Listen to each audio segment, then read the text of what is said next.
So by extrapolation, if you then look at all these different ancient prophecies, they all speak about a so-called coming golden age. But one of the very interesting things that I found was a scholarly work by H.C. Baldry called Who Invented the Golden Age? And in a way, I'm kind of spoiling the punchline of my book here, but that's okay. There's a lot of really great data in there. You'll be back before then. But this is what really blew me away, because when I did this research, I found out that the two words that are used for golden age are Saeclas, S-A-E-C-L-A-S, and Aetas, A-E-T-A-S. Well, it turns out that to call it a golden age is actually a mistranslation that was only introduced by the Romans. And that prior to that point, these words had a different meaning that did not mean age.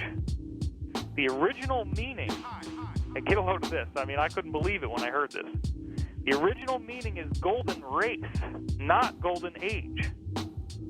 So the actual prophecies, as soon as you go farther back in time than Rome, was talking about a coming golden race. Now again, you can start to see how wackos like the Nazis could misinterpret this as if only a small group applied to this prophecy, just like fundamentalists say, well, my own band of followers is going to make it, everybody else is dirt.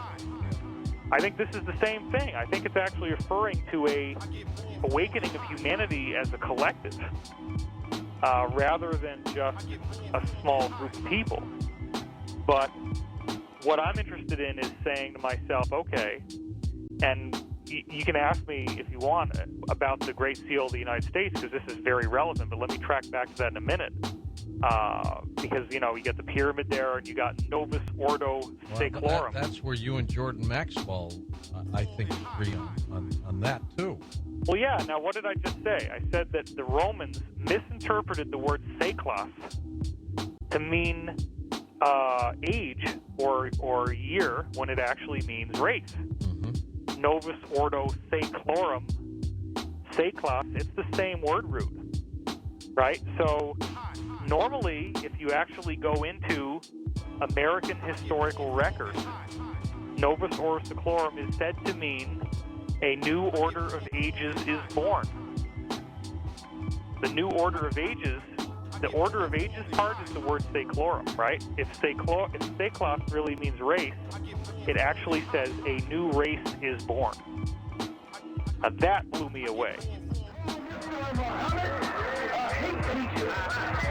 Because he makes you hate salt and alcohol. They call Mr. Muhammad a black supremacist.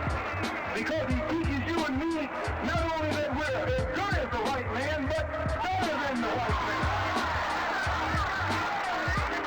Yes, better than the white man. You are better than the white man. And that's not saying anything. That's not saying you know where just to be equal with him. Who is he to be equal with? You look at his skin. You can't compare your skin with his skin. While your skin looks like gold beside his skin. The British government has declassified thousands of pages of secret files on UFO sightings. Errol Barnett joins us with much more on this. Absolutely. Here we go, Aisha. Boom. This, the largest declassification. Well, this is only 500 pages, but this is the largest declassification of UFO reports by Britain's National Archives ever. They had more than 6,000 pages. You can see here sketches, eyewitness accounts, investigations, all of this from the mid-90s to the dawn of this century. Now, what does it contain? Well, the reports include individual sightings of large, silent blue triangle-shaped aircraft to reports of tubes of light one man said he was able to walk through. He says he later developed a skin condition. And other reports are by groups of people, including a fishing group who tracked an object on their radar before it vanished. Even police officers in England caught a UFO on video at the same time that the Royal Air Force detected an unidentified blip on their radar, but that was later identified as stars and bright planets, attributing the blip to a, quote, permanent echo created by a church spire. Hello. Okay, it also finds that the standard UFO descriptions change from a saucer disc to a more triangular shape over time. So it's a very comprehensive and detailed report, and this is just 500 pages of it. Yeah, they've been cited all over the place, and I saw some people describing them as a kind of Toblerone.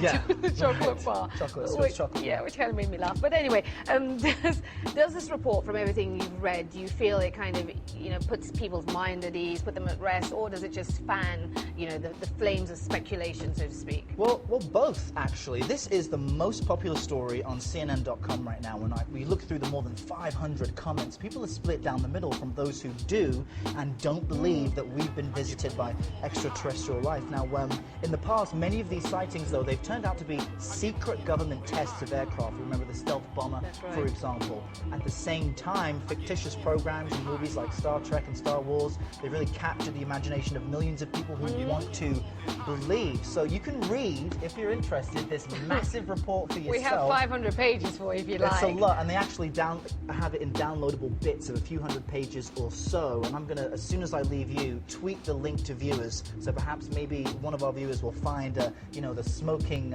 gun in this report. But really, this is kind of a report to kind of open up the documents and the investigations. But there was one incident where there were some near misses, where a British Airways pilot and a cabin crew saw an identified object, and the investigation was inconclusive. So it's just more of the same. Yeah, wow. I thought you were going to say, as soon as you leave me, you're going to set about reading all 500 pages. Absolutely. Then I'll be The fourth eclogue was then quoted from by the Founding Fathers. So somehow the Founding Fathers of the United States of America quoted from this religious text that was channeled by this crazy lady called the Sybil of Cumae, who was basically getting high off of volcanic gas and then going into this state where she would utter prophecies like Nostradamus that were very, very accurate. These prophecies literally speak of, now this is what blows me away so much, and this is the big punchline, really.